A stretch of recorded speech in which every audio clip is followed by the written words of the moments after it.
Aristote avait dit qu'un objet lourd tombe plus vite qu'un objet léger. Et Galilée avait proposé une expérience, l'expérience de la tour de Pise, pour montrer que Aristote avait tort. Aujourd'hui, on va refaire l'expérience, on va voir si un objet lourd tombe effectivement à la même vitesse qu'un objet léger.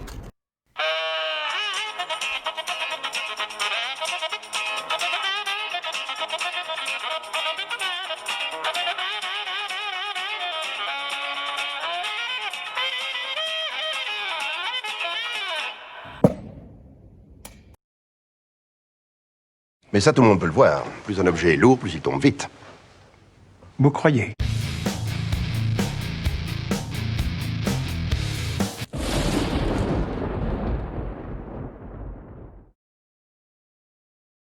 Je voudrais te parler d'Adam, d'Ève, en passant par Galilée. Alors j'espère que ça va devenir plus clair au fur et à mesure que je t'exposerai les choses. En 2003, France 3 diffuse un téléfilm qui retrace la vie de Galilée et entre autres son procès devant le tribunal ecclésiastique. J'ai réalisé une expérience qui a montré qu'Aristote avait tort sur la chute des corps, et cela en suivant précisément sa méthode. Il disait que la chute d'un corps était proportionnelle à sa masse, autrement dit qu'un objet lourd tombe plus vite qu'un objet léger. Mais ça, tout le monde peut le voir. Plus un objet est lourd, plus il tombe vite. Vous croyez? Bien sûr.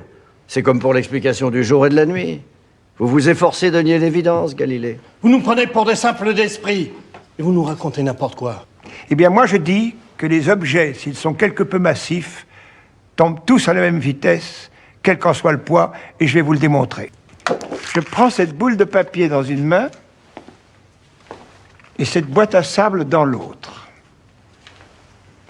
Je les lâche en même temps, ils vont arriver au sol ensemble.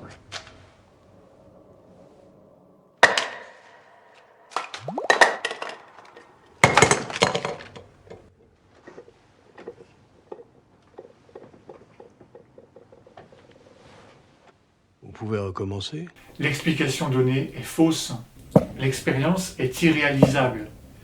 Dans les conditions présentées, Aristote a bien raison de dire que tout objet lourd tombe plus vite qu'un objet léger. La mise en scène, la construction du récit. Galilée, calme, précis, sûr de lui. Les juges, impulsifs et supérieurs. Le président, au passage, est joué par Daniel Prévost, qui est connu pour ses rôles de comique. C'est le même procédé qu'a utilisé Galilée dans son livre Le dialogue des deux mondes.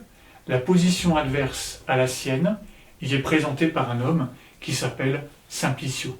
Alors Galilée, fake news? Quand j'étais enfant, l'expérience de la tour de Pise était une image bien pratique qui symbolisait la victoire de la science sur les mythes de l'obscurantisme. Or, cette expérience est un mythe inventé par le premier biographe de Galilée, qui s'appelait Vincenzo Viviani. Non, bien sûr, la révolution introduite par Galilée n'est pas une fake news. Le génie de Galilée est d'avoir posé que le monde n'est pas forcément ce qu'il nous en montre. Galilée explique le réel par l'impossible. Il pose une loi qui semble contredire l'observation. La chute des corps dans le vide ne dépend pas de leur masse. Et il explique les phénomènes à partir de cette loi idéale et impossible. Vous pouvez recommencer? Alors aujourd'hui, tout étudiant sait bien que la force qui s'exerce sur un objet en chute libre est la résultante de son poids qui l'entraîne vers le sol, de la force de frottement induite par l'air et par la force d'Archimède qui est liée au volume d'air déplacé. Mais ce n'est que bien plus tard, en 1968, qu'on a pu vraiment avoir les moyens de réaliser l'expérience. Et les images des astronautes qui flottent dans l'espace font maintenant partie de notre imaginaire. Nous baignons dans cette culture. Il faut pourtant prendre la mesure de cette révolution galiléenne, qui n'est pas une simple opposition entre la science et la vision religieuse. Vous pouvez recommencer? Pourquoi faire ce détour par Galilée? Eh bien parce que derrière le mythe de la tour de Pise se dit quelque chose de vrai. Pareil pour le téléfilm. cette scène totalement fausse raconte quelque chose de vrai, mais c'est ici le terme raconter qui est important. Si l'univers est écrit en langage mathématique, comme l'avance Galilée, et avant lui, comme l'avait avancé Platon, qui d'entre nous parle mathématiques couramment? Notre langage n'utilise pas des équations, mais procède par image, par récit, par le fait de raconter des histoires. De même pour le récit de la Genèse. Peu nombreux sont les chrétiens aujourd'hui qui tiennent ces récits pour historiquement vrais. Monsieur Adam et Madame Ève n'ont jamais existé. Ces récits sont-ils pour autant faux? Non. Derrière ces récits s'exprime une vérité sur l'humanité, sur ce que ça signifie être humain. Une vérité que nous avons à entendre, une vérité que nous avons à décrypter, à comprendre, à analyser. J'ajoute également que l'opposition entre le vrai et le faux est basée en logique sur ce qu'on appelle la règle du tiers exclu. Si A est vrai, alors non A est faux. L'inverse de A est faux. Les recherches récentes en mathématiques des systèmes complexes montrent que cette règle n'est en réalité qu'un cas particulier dans un espace précis, et donc dans la plupart des cas, si A est vrai, alors non A peut être vrai ou faux, selon un choix qui est posé. Vous pouvez recommencer? J'aime beaucoup l'expression de l'Évangile qui dit « Ceux qui font la vérité viennent à la lumière ». Le mot grec pour dire « faire la vérité » est « poiein », qui a donné en français « poésie ».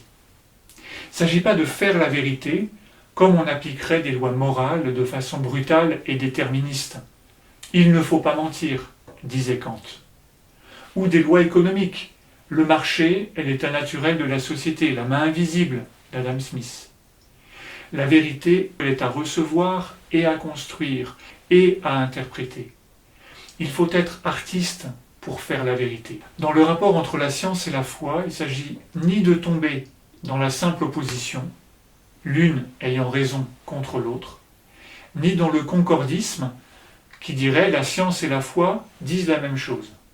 Nous sommes invités à réfléchir aux écarts, pour entrer dans une critique honnête de l'une et de l'autre, pour mieux discerner leurs domaines de validité respective.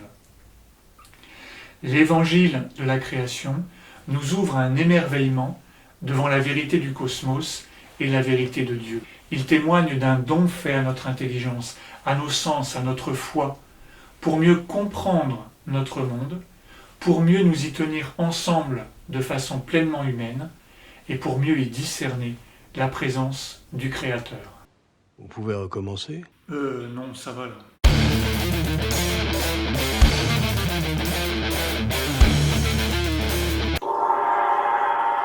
En fait, j'ai vécu une année au Congo-Brazzaville, dans un centre qui accueille des enfants des rues. Quand je suis parti, ils m'ont offert ces 2 chaussures en caoutchouc, en me disant, avec ces chaussures, tu iras encore plus loin. Voilà, ces chaussures, elles sont pour moi le souvenir de cette année, le souvenir que Dieu se révèle au cœur des situations où il n'imaginait pas, et surtout que les plus pauvres nous ouvrent à sa présence.